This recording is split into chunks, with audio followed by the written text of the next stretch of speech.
And then we're going to quickly look at essay questionnaires, letters of recommendation questionnaires, which is nothing but the recommendation request. How do you go and approach a professor, right? That request template and everything else. I will just quickly share.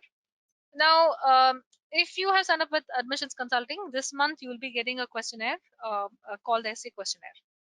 Okay, the reason for that, why do we want you to write it? Will we be directly using it for essays, you might ask?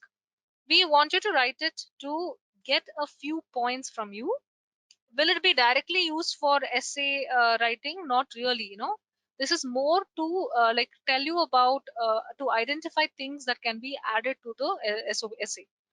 The other question you should ask is, see, will everything from here go into the essay? The answer is no. So we ask you very direct questions. We ask you questions which are very easy for you to answer. So that way you will have enough material when you come to the SOP writing. Okay, so the SOP writing is what we call as the pre-strategy session thing before which you go. But this one is more to get you started and thinking about the whole writing process.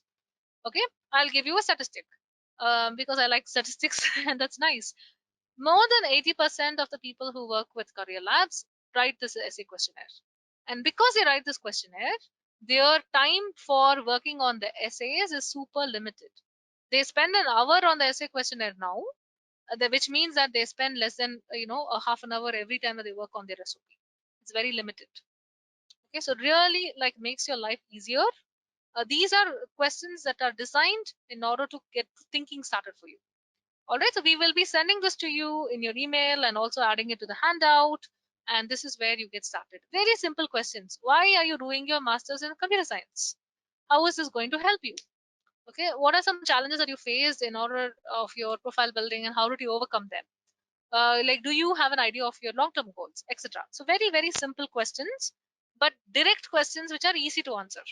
Okay, with all this, we will be able to, I always say with this thing, you'll be able to make a khichdi of the SOP later on. Okay, and there's a lot of sample recommendation request template that we suggest that you submit to the recommender. Okay, so as shown, I would want you to add the specialization, the link to the program that you're applying to with your deadline, and when do you want the recommendation to come to you. Okay, so this gives an idea, like all the schools to which you're applying, if you keep this ready, it helps the recommender to work on it. And then there's a series of questions that we have, which we ask you to fill out, so that once you fill this out, you will be in a position to like help the recommender with better skills. Okay, so they can talk about additional skills. They can talk about like better content, I should say, for the recommendation letter. Okay, so this is what I said, right? If you do it in this manner, it will jog a person's memory, saying that they will know like, hey, what was the things that were useful and so on and so forth. Okay, then the other thing, by the time that like next week, sorry, next month when you guys come, you should have done this school research worksheet, which is available in the March webinar handout. Okay, this should be completed. So wherein you have looked at one school like Purdue or something, understood everything, and then like put in your observations about it. All right, so this is something that I would request you to do. Now, quick questions before we move to the problems that are faced during the school selection process, because some of you had mentioned that's also like a key concern. Here coming to the nitty-gritty part. When do you plan to take the GRE?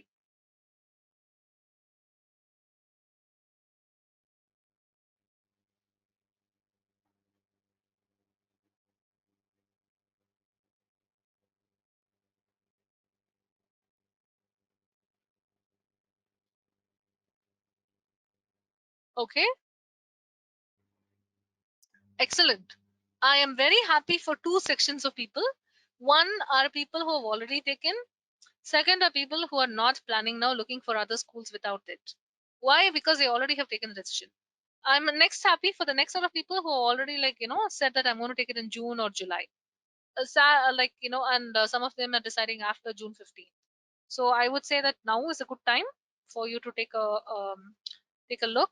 The other thing that I would like to understand from you all today would be that, have you identified and approached recommenders yet?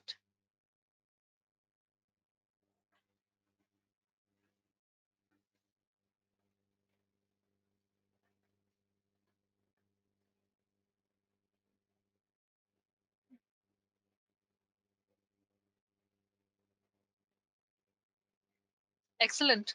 So majority of you have identified it at this point of time. That's great. Okay. So now that you know, right? Who do you think were strong recommenders for Harry Potter?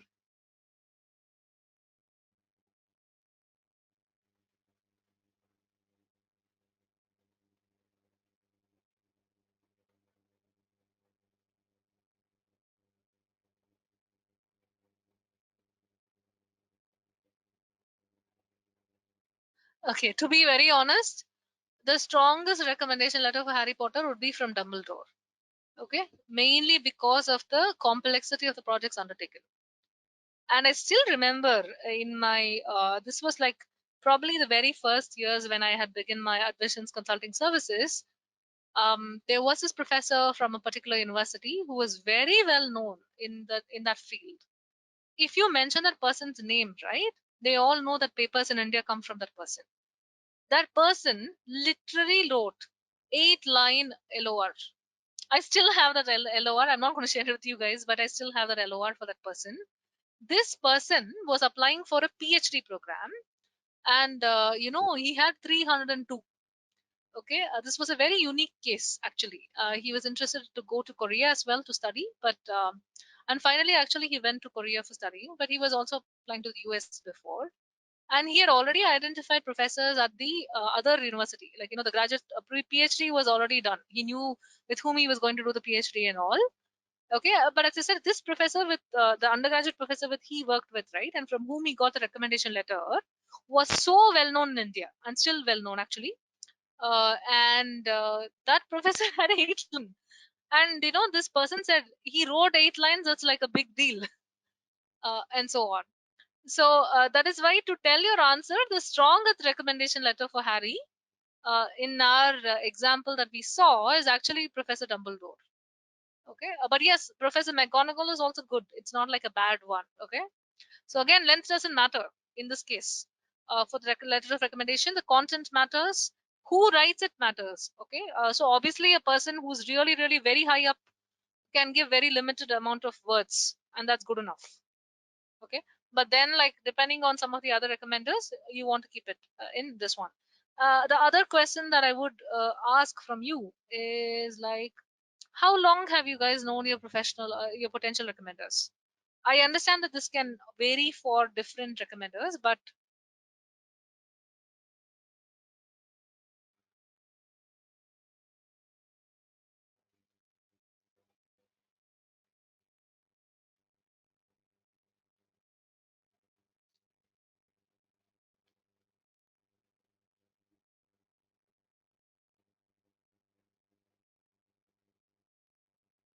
all right, that's great.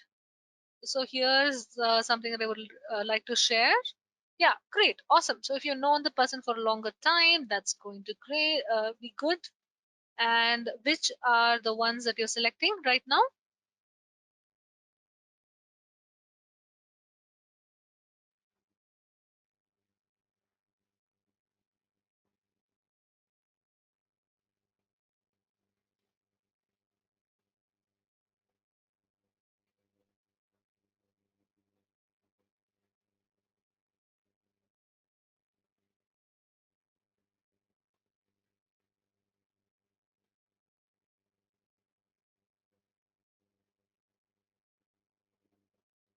Okay, all right, there we go.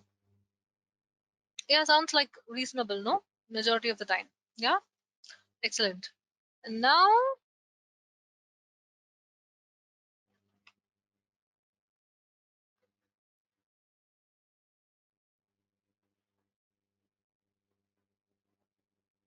I really hope that everyone gets this correct.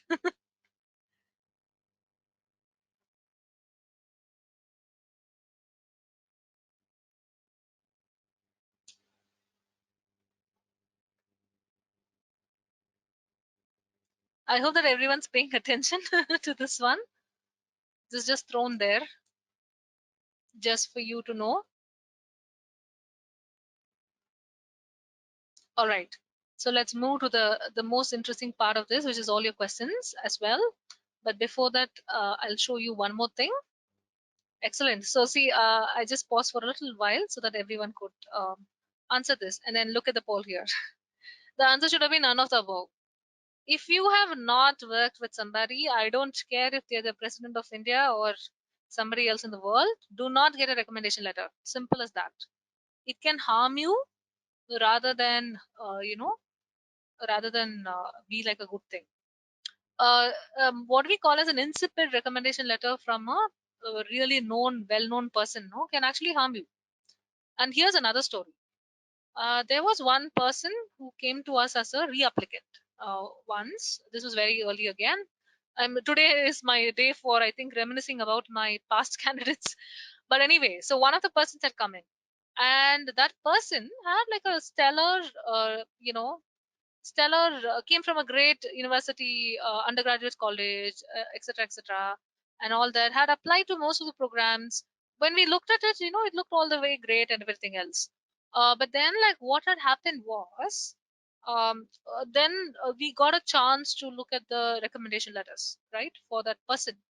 And when we did it, we realized that that recommendation letter was very unfavorable for this person. For some reason, this person had the applicant had kind of like was not on the good books of the other professor, and that professor had literally written a bad recommendation letter. And see, it is not the bad recommendation I showed you. The one that they wrote was really literally like unfavorable, saying that this person is not so suitable and all that. See, which is why try to understand your relationship with the recommender first. Will he or she put in a good word for you, or is going to be like an enemy to you? Okay, because of that, the person got rejected every time. So we obviously changed the recommenders for that person and said, don't approach that. Look at somebody else for it. And the person did get through to some of the other things. Sometimes it's not one thing. Definitely, you can't say that the person didn't get it only because of recommendation letter. But in this case, it was very obvious because it was an unfavorable recommender. So the recommender was not very positive about the person's candidacy, and in fact had raised some concerns about it. So, which if I am in the admissions committee, I would not choose the person. All right, so be very aware of it. So this is why, how do you not how do you not get into the bad books of the recommender is, don't nag them, be polite, know that they're doing you a favor, give them all the things they need. Okay, treat them like very professionally as needed. All right, and of course get a sense of it, whether they're okay with it or not, or whether they're willing to give this or not. Okay, so that's something to for you to consider. And now let's move on to, let's see, which of the problems do you guys have from the ones that's shown on the screen. Okay, it could be like you have a low test score, low GPA. The thing is, you don't know the course or the career goal in life. You don't know which country to go. You want to go to Canada, but your GPA is not so great. Okay, uh, or you're not willing to go in and pick a supervisor. Okay, like this, which of the problems or concerns do you have? If